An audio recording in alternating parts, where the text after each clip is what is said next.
Ito na ang aming surprise para sa number 1 sa aming puso. Is it me you were looking for? One to sawang kulitan at tawanan. Gusto ko po talaga silang mapasaya. Ano bang pwede natin gawin para medyo maaliw-aliw naman ako dito? Wonderful, top class na aktingan. Para ako si Ate V. At ako naman si Ate Gay. Grabe, alam mo yun?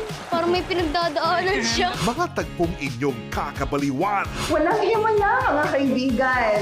Wala. At 100% na mag-aalis ng inis ninyo. Yun na, para mabuhos-buhos yung galit mo. Hints, Chong. Game kung game. Dahil lagi kayong number 1 sa amin, sagot na rin namin ang sine-date ninyo ngayong linggo. So don't worry, we're excited to help you. What more would you want? Kaya sumabay na and let's all go on a Pinoy movie date. Every day, dito lang sa iHeart Movies. Experience all the feels.